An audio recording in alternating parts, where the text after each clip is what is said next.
up on Stirling Mountainside Farms. We're a fourth generation farm in Nova Scotia. I started driving tractors at a real young age, and that kind of kept me interested in farming, was the operating of equipment. And then I guess when I got into my 20s, I started to realize there's a lot more involved in growing apples than just driving a tractor and driving up and down rows. And that's the point I had to kind of say, is this really what I want to do? Is this really what I want to stick with? And I found a love for all those different things that were outside of the tractor once I really got into it. The right from crop load management in the spring to, you know, hand thinning and then the finished product in the fall. Growing up on the family farm was a lot of work, and it wasn't always easy with 4 generations, and I think there's a lot to be learnt there with succession planning and transition from generation to generation. I think the 3rd generation, which would be my father's generation, learned a lot from the first 2 generations. And because of that, he kind of let us, at a young age, get involved. And so we've bought the farm now from my father. And it's me and my brother, my older brother Timothy, and we're farming together with my uncle. Fresh out of school, you get to see a lot of new things, especially if you go to an IFTA tour. Some really nice orchard and some newer style plantings than what we kind of grew up with. A lot of our plantings were 20 by 20 plantings, and you know, like 106 trees an acre, and Max and Spartans and Empire, kind of lower value fruit. And so I would say it was a lot to take in to go to other farms and see how much further ahead other farms were. And that was overwhelming for me and my brother, wanting to come home from these tours, IFTA, Washington, even local growers here who have done a good job.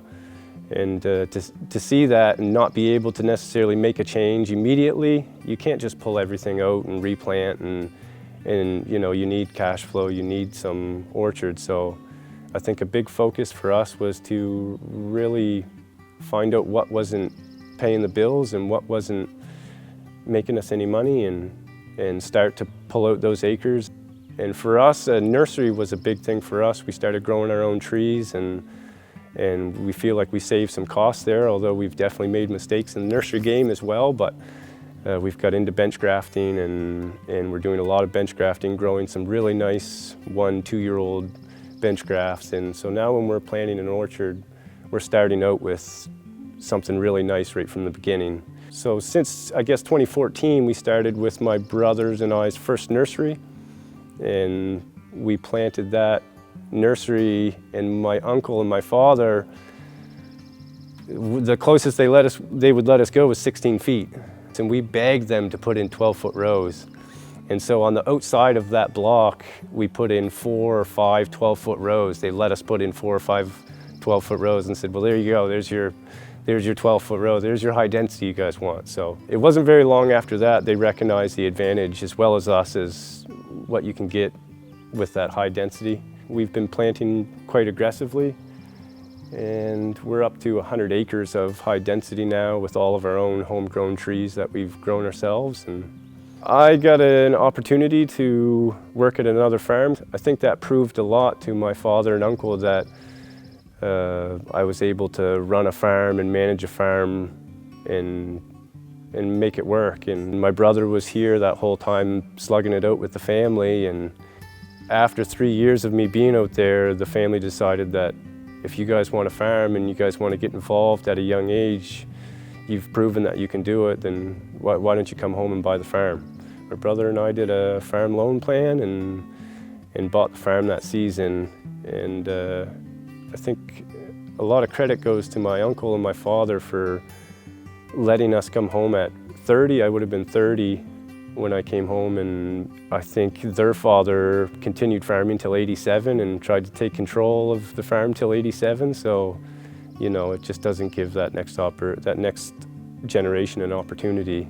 My father and my uncle, I would say, learned from that and let us buy the farm at 30 years old, and now we have the opportunity at a young age to invest some money in some young plantings and some newer varieties and have that paid off before, you know, my daughter or maybe I'll have a son and they want to take over, and the succession plan will be a big part of mine and my brother's future. Really what we had to learn was cash flow. You need cash flow still.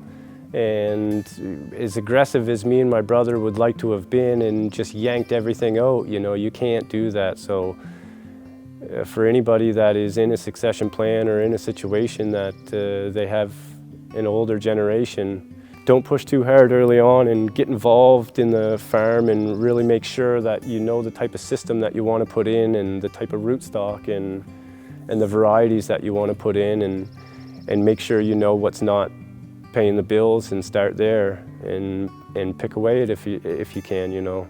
Not everybody has the ability to just plant 40 acres a season and yank out 40 acres. So for us it was kind of watching everybody around us develop and wanting to be more aggressive, but we had to kind of take our time, and it'll happen. It comes quick. It'll happen quicker than you think.